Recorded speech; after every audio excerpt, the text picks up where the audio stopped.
everyone. Welcome to the first staging of this very exciting project, this awesome venture that we're going on with you. We're taking you along the journey of tackling the truth in all situations. And our podcast is called The Truth Is. So the Truth Is podcast, newest podcast on the block. Of course, I am and will be your host. My name is Bri. So every week I'll be joining you here. Get used to this face. And I'm joined here. I'm Dru, guys. Yeah. My friend Dru, Mr. Casanova, as we love to call him. Yeah. But definitely, we just want to get into some topics and some real issues that affect us as young people. We definitely want to reach people who are not necessarily, in the church or in what we call religion and all of those kind of things, and get it as real as possible to you guys in the most authentic, unscripted way. So come along with us and join us as we delve into this topic of mental issues. Facts. Well said. Well said. Yeah. You killed that one time. Well, kinda first time. First time take. First time podcast. Yeah. But not first time just, talking or personality real. shining type vibes. Yeah. Right, so we want to get into it definitely about this issue and our first installment of this, what we talked about. And I love how it was actually, Dru's intention to bring up this topic of mental issues or mental health affecting us as young people. Because when we're young, we think that, we're not on issues, especially adults. It's such a very common misconception. Yeah. Where young people don't have no problems. We're not on issues. We're not nothing to go through. Nothing. We're not work. We're not pay bills. We're not deal with why is this? Why are you so affected by things when you don't have these responsibilities? Exactly. But we are in a similar way as adults who are paying bills. Even if you're not, we are affected by stress and anxiety and depression and different types of psychosis, which leads to other personality disorders. So we want to talk about that and how the different types of mental illnesses affect us as young people. So what do you have to say about the topic, Drew? Well, for me, mostly what I feel like what you touched on with just adults thinking that kids don't have the stress of adults, so why should we be stressed?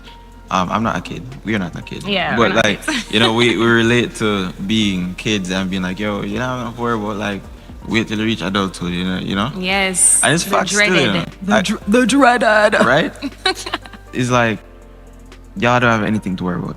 And in a sense, I get where they're coming from. So I can play devil's advocate in a sense. Because when we all know when you cross over into adulthood, it's a different ball game. You know that. There's certain factors where you realize what they really be going through. And that's why they say, this is no stress compared to what you'd experience later on. But it doesn't negate the stress because the development aspect of your mind and what you can handle at that age is crazy. The difference is crazy compared to what you can handle going forward. Yes. So at the same time, they would probably say, if I was just going to school, eating food, and probably do a sport, and make sure my grades okay, I wouldn't be stressed. I would take that any day other than think about managing a marriage and life and all that. And kids and work and buying gas and the government and the commute and taxes. But at the same time, they have been trained in that for years. You know what I mean? School prepares you for that lifestyle overall, just to be, just to meeting deadlines and being able to balance this and that and that, especially for the uni kids. Shout out to the college kids though, because when I go through it, I know, I feel struggle, I feel the pain. Yeah. But it's the same thing that they have to go through. We're going through it at our level, you know what I mean? And other people will have say for instance, the people that grow up in a city company, right? And in a city community, the different factors that influence their stress is completely different from the person that grew up in a suburb Okay, I Take it, definitely, yeah. I definitely want to comment there because we don't want to delve too deep, too quick. Yeah, And I yeah. think that is so much to unpack that you've said. I want to touch on the fact that you said something really important that I wanna talk about. The fact that you said adults tend to negate the type of stress that younger people go through, including children.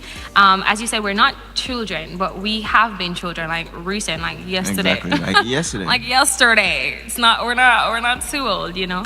But the fact that like it is so true where adulthood is so hard, and having known both you know those types of phases, adolescence, being a child, and coming into adulthood, and then I've had the prestigious honor, I don't even know if I call it an honor, but it is a good opportunity to actually be able to live on my own. Yeah. So having that That opportunity, is an honor. Actually. yeah. Come on. It is an Don't honor. want to Come make on. it so okay, 23. fine, all right, all right. So I've been living on my own since I was like 19. And that I guess is a big deal in our culture, but it's actually really common abroad. Like it's a very common thing for kids to move out really early, but in our culture, it's like, what? You're 19. I'm 30, and I'm in my parents' house. You Yeah. know, and I mean, wherever you are in that stage, it's totally fine. You should sort out as in what you want to do and what that balance is between you and your parents. So, you know, it's totally fine. But for me, it was a thing where I didn't really like have a choice. So, or I didn't give myself a choice, you know? So, in experiencing both of those stages, I feel like when I was a child, it was definitely negated, like that we go through our levels of stress and our levels of depression and anxiety. Like I was depressed, both in my parents' house, in my mother's house, and leaving my mother's house, that initial stage That's a before hard transition. That's a really hard transition. the transition was not cute. It was not it. While I do recommend that everybody does live on their own at least once in their life, it's something I always say: live on your own, experience once. it at least once before marriage, before you decide to, you know, what do you call that? No, that culture where we kind of live with each other but we're not married. Oh, come on, la. Come on, law culture. Yeah, before we decide to do that and anything like that, which we don't promote, get married. But before you do that, do live on your own. Experience it. I really do think so, because you learn so much about yourself. And you get to be in a space where you have to face yourself on a daily basis, and you have to decide if you like yourself, yes or Yeah. no. Like I have to look in the mirror. Every morning I have to get up and look in the mirror, and it's like, do I really like the person that is looking back at me? But that's Do I like crazy, who though. I am on the inside? You know, and what is affecting me, or what have I not healed from as to why I don't like those things? So I don't think the issues that young people go through are supposed to be negated on any level, because it's what we can manage at that brain development time and stage. And as we grow older, I don't even think adults can manage the stress that they go through either. I don't think they can manage that That's anxiety. big. I think they've just gotten to a point where it's They got almost used to it. robotic. Exactly. It's almost synchronized. It's almost like, oh, well, we don't have a choice. So whatever comes, we just have to face. Yeah. And so don't negate either. Like my struggle is not any less than your struggle just because your struggle is like, you probably broke your foot and me broke up my pinky toe. I still feel pain. Yeah. My struggle is valid. You know what Exactly. I'm saying? Versus what you are going through or what you have been through. So it's important that even in looking at mental illness, we don't negate, you know, the different stories and different parts that people have gone through in order to heal or be better, or even if they're still going through it. Yeah. Because that even adds to the mental struggle, actually. Trust me. I just remembered, like, you guys probably looking at us like, who are these two people? You know, we just started talking. This is my friend. This is Britannia. Yeah, She's my let's friend. break it down. We're sorry. We kind of Right? went into this real quick. We talk all the time. Well, not all the time. As adults know, we don't kinda talk, talk as all much. the time, because we talk every Monday still. Yeah, every Monday we talk. For On sure. purpose. But then in the week, we just kind of Yeah. talk whenever. Yeah. But this is how it goes. We come around each other and then we just start chatting. You know what I Yeah, mean? yeah. But for you guys' sake, I am Drew. I'm 22. Well, not 22 yet. Turning 22. No, for me, every new year, my age just level up. So I don't really, yeah, right? Keep So I'm 21. internal track, yeah. Yeah, I can't want to take. Oh my keep God, you're track so of it. young, Drew. Wow. She just turned 23 now. Okay. So, Yeah, but I feel so. so I'm Drew. I'm 21. Right? What? You find out a lot about me in the next coming weeks Yeah. as we flesh out a lot of topics that we um, whatever we feel led to talk about. Really and truly, just want it to be a chill vibe. Um, Bree here. You want to give them a A little little more? little introduction. Yeah. As Drew said, you will definitely find out like so much more about us in the coming weeks, in the coming topics and series, because we kind of want to do this in a kind of serious way where we don't think one topic, is so small that we can talk about it in necessarily one Yeah, in one episode or sitting. one sitting. So we're gonna try our best to take you through the different levels as to how we delve into these things and, answer your questions as well. We definitely want you to ask us questions, respond to our different social media pages, and let us know what you think we should talk about, and so forth and so on. But I'm Bri. I'm 23. Not that old, but still a little. Okay, mentally, I'm way older than my age. That is probably why I think like that. But it's really an honor to be here to just sit with my friend in this kind of space and really delve into the issues of our heart and what we hope will reflect on your heart based on also what you're going through. Yeah. So let's meet on the same level, shall we? Come here, come closer, come. Yeah. We want to connect with you guys for real, for real. Yeah. Because this episode is not gonna be super long. I know certain topics might be a bit on the lengthy side, but yeah, trust me, We'll try our best. we'll try our best not to. Because you we're know, still young. I would know something like the chatting. Yeah, we're not So we're trying not going to do the bosses. bag of chatting something. Because we know uno, because we know we. Yeah. So we're not go. Yeah, we're going to try to keep it real nice and simple. All right. But just come connect with us and make sure just listening. And I hope you guys can connect with what we're saying and relate to us. That's the biggest. I think that's my biggest goal, to find just some sort of vehicle that we can Yeah. use to connect with people our age or people that aren't our age at the time. Because I know I learn a lot from watching podcasts from older people and seeing, Yeah. oh, that's what I'm struggling with. Dang, I don't have to prepare for that. And the going different forward. perspectives is always interesting. Yeah. Like when they have like certain round tables or the more people on it, make it more interesting. But anyway, let's get right back to what we were talking about. Yeah, what was I gonna say? I was gonna say, you said something really profound about the fact that, trying to remember. You said something about moving out. Negating- Okay. Yes. Moving out. The transition from Right. thinking like a child, being like a child, to now having to full face, feel like an adult, act like an adult, and all of that stuff. I know what it is. You said something about adults being able to. They're not really over the anxiety. I feel like everyone learns that.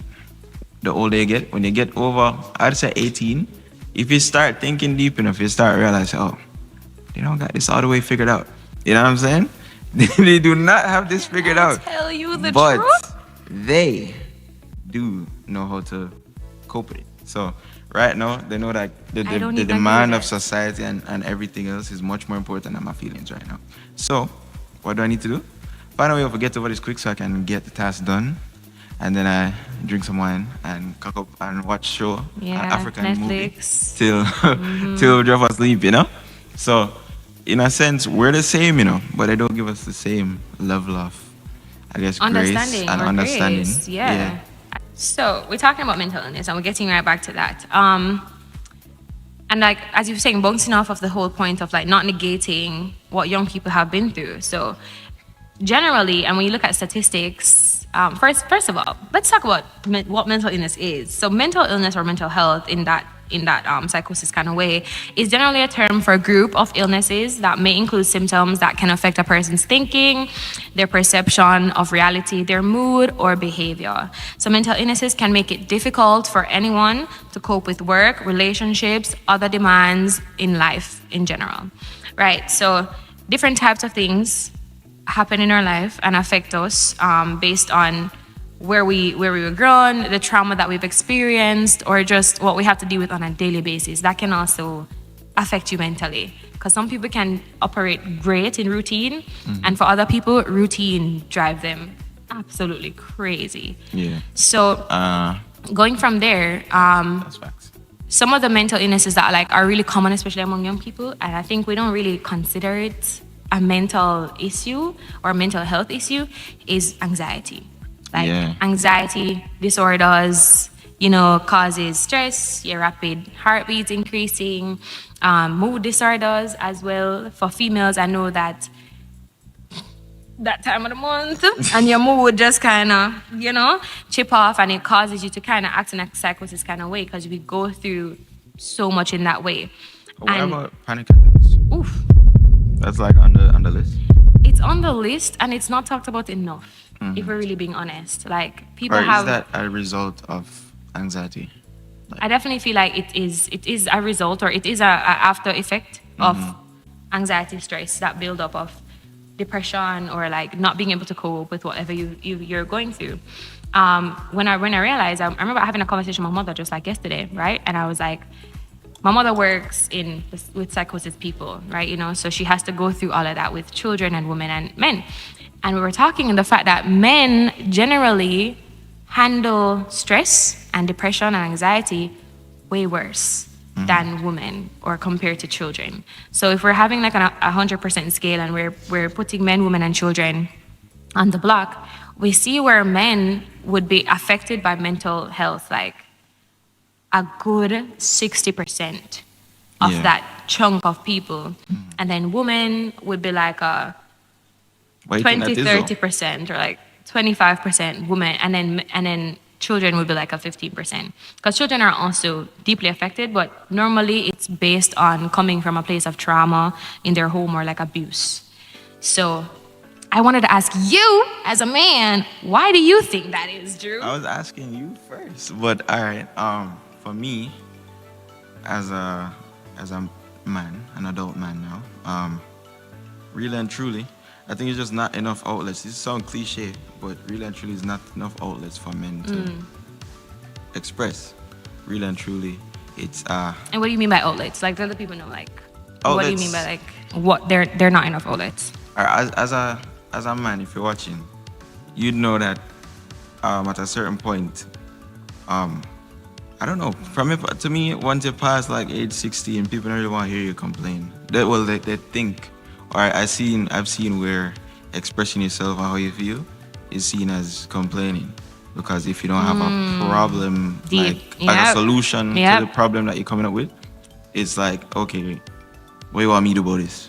You know what I mean? Yeah. And if you don't have that solution, you're almost seen as less of a man most times. I'm not saying everybody, but most No, times. it's so valid. And what I think leads men to having more of a struggle with mental illness than even women or children is because I feel there's so much pressure placed on men in society naturally. Because, I mean, let's take it from a biblical perspective where we understand certain things of the Bible, and really and truly, men are supposed to be the head, and they're supposed to be leaders, and they're supposed to be like, the Trying to get decision cancelled makers on our first episode. no, but I mean, if we're really talking about it, culturally too, even if, let's say, you don't believe in the Bible, let's say you don't read the Bible and you have nothing to do with God, and, okay, that's your belief, we respect that.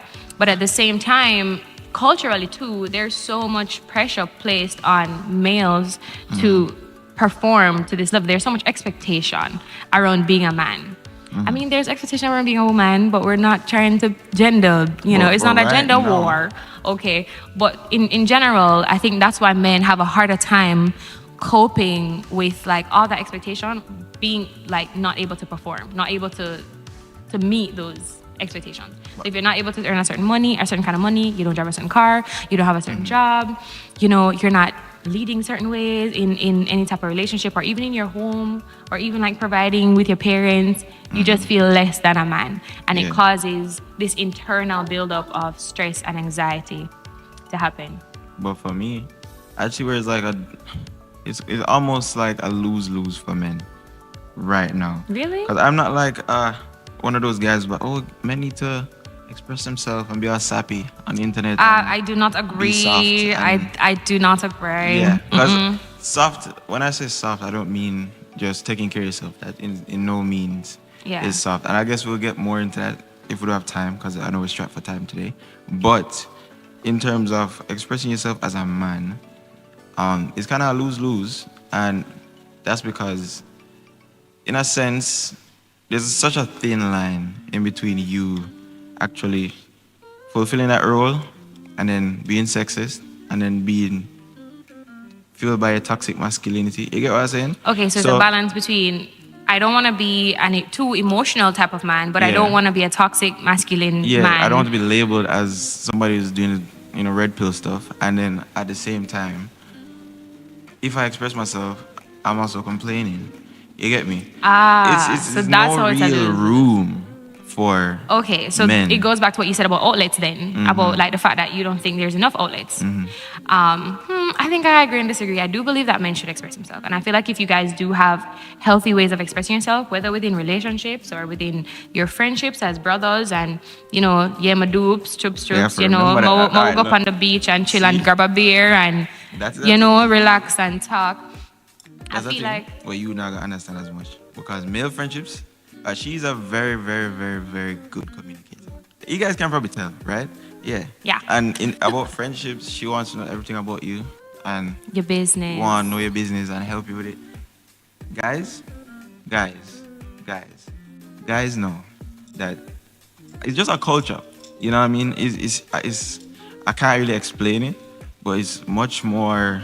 So you guys don't talk. You're saying that when men meet up, we don't talk. We don't really talk about problems. And if you want to talk about problems, as a man that does like expressing himself a lot,